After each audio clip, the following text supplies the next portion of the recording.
on the end of this meeting of NATO defense ministers, and then we're here for a few questions. Good afternoon. We have just finished a meeting of NATO defense ministers to prepare for the Vilnius summit in July.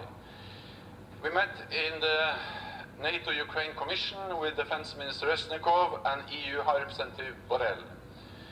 Ukrainian forces have stepped up operations along the front line and are making steady progress, but they face tough terrain, dug-in Russian troops and fierce fighting. As Russia's war of aggression continues, it remains crucial that we increase our support. So I welcome the new announcements on providing weapons and training to Ukraine, including the initiative led by the Netherlands and Denmark to start training Ukrainian pilots on F-16s fighter jets this summer, and together with the United Kingdom and the United States to deliver hundreds of short and medium-range air defense missiles. Allies have also pledged increased support through NATO's comprehensive assistance package, with contributions and commitments amounting to 500 million euros so far. We are working on a multi-year package with substantial funding to help rebuild the Ukrainian security and defense sector and transition Ukraine towards full interoperability with NATO, so it can deter any future Russian aggression once this war ends and bring Ukraine closer to NATO in practical terms. We are also working to establish a new NATO-Ukraine Council, where Ukraine will be equal to NATO allies and consult and decide on security issues of mutual concern. Our ambition is to have the first meeting of the new council in Vilnius with President Zelensky. We all agree that Ukraine has already moved closer to NATO over the past decade. We agree that NATO's door is open, that Ukraine will become a member of the alliance, and that this is a decision for allies and Ukraine to make. Russia does not have a veto. We do not know when this war ends, but when it does, we need to put in place a framework that ensures Ukraine's future security and make sure that history does not repeat itself. At the Vilnius summit, we will also take steps to further strengthen our own deterrence and defense and complete the fundamental transition we started after Russia's occupation of Crimea in 2014. Today, ministers reviewed our new regional plans. For the first time since the Cold War, we are fully connecting the planning for our collective defense with the planning for our forces, capabilities, and command and control, as well as enhanced exercise program for our troops. As a result, NATO will have over 300,000 troops on high readiness, backed by substantial air and maritime capabilities, to defend every inch of Allied territory against any threat. We also agreed a new rotational model for air and missile defense. It will ensure that resources are used in the most effective way and that we can transition smoothly from air policing to air defense. In our meeting, we addressed the need to ramp up production. Ministers reviewed the NATO Defense Production Action Plan with concrete measures to aggregate demand, boost capacity, and increase interoperability and interchangeability. We have a great tool to organize multinational procurement with our support and procurement agency, the NSBA. Currently, a range of equipment procurements are ongoing, including $1 billion worth of 155mm ammunition. Today, ministers agreed substantially increased capability targets for battle-decisive ammunition, as well as a major boost to our work on standards so that more ammunition is interchangeable. That is an important lesson from the war in Ukraine. All these steps need to be underpinned by adequate resources. Investing in our deterrence and defense is more important than ever, because we need to keep our people safe in a more dangerous world.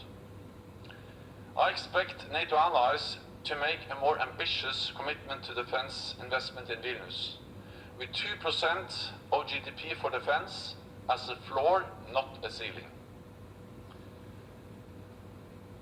NATO's nuclear planning group also met to discuss the nuclear aspects of the current security environment and the ongoing adaptation of NATO's nuclear deterrence. Russia has continued its reckless nuclear rhetoric as part of its war against Ukraine.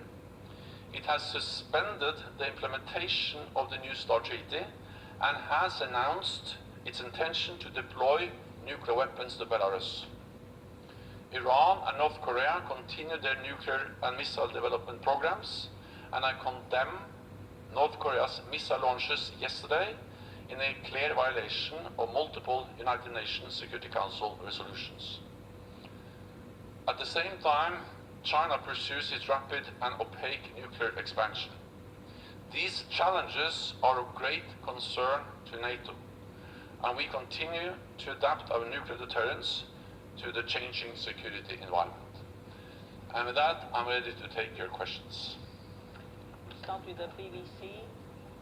You talked about the nuclear planning group and the dangerous rhetoric of Russia. Do you know for a fact whether Russia has now transferred tactical nuclear weapons to Belarus, as Belarus has claimed? And how worried should we be about that?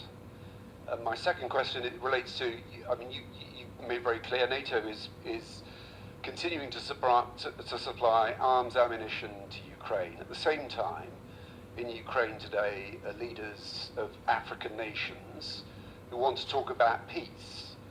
And I just wonder what you think about their efforts. They're going off to Moscow afterwards, or do you think it's just naive on their part to think they can reach any sort of agreement with President Putin given what he's done? Thank you. So I welcome the fact that African leaders have visited Kiev. I think it is important that there are different efforts to find a solution, but of course any solution has to be a just and enduring peace. And if Ukraine stopped fighting now, Ukraine will cease to exist as an independent nation. But if Russia stops to fight, then actually we'll have peace. So we have one aggressor, and that's President Putin, Moscow, and the Russian forces, and then we have a victim of aggression, which is Ukraine, and any efforts to find a peaceful solution has to take that as a starting point, as the whole reason why we are in the situation we are today. Then on Belarus, I will not go into the details except for saying that, of course, we take it seriously when Russia has announced they will deploy nuclear weapons to Belarus. We have seen some preparations going on. We will monitor closely what they are doing. We will remain vigilant.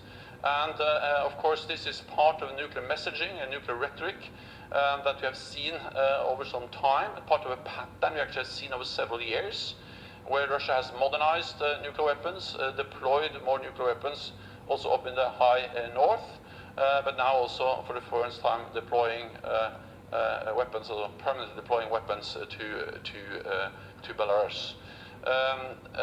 So far, we haven't seen any changes in the Russian nuclear posture deployments, which requires any changes in our posture, but we will constantly assess what to do. And this was also one of the issues discussed in the nuclear planning group today. Agence France Presse. Hello, Secretary General. Yesterday you said you wanted to see the 2% floor implemented immediately and not in a decade. Are allies all on board with implementing that target immediately? Well, we are now in the process of agreeing a new defense investment pledge, and it's not for me to preempt exactly the language of what allies will agree. But I'm confident that when we meet in Vilnius, all 31 allies will agree a more ambitious pledge.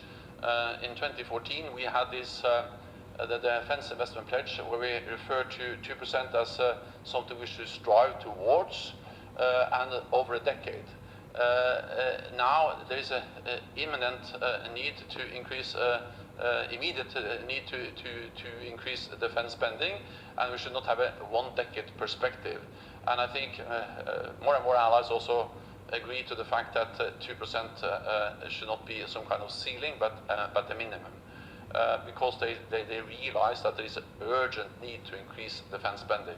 So again, I cannot preempt the conclusions, but I'm confident that they will have a much stronger commitment, and also not a 10-year perspective as we did last time, but something which is much stronger on also the immediate need to increase defense spending. We'll go to TV2 Denmark, lady there, yeah. Thanks. Yes, thank you, Stoltenberg.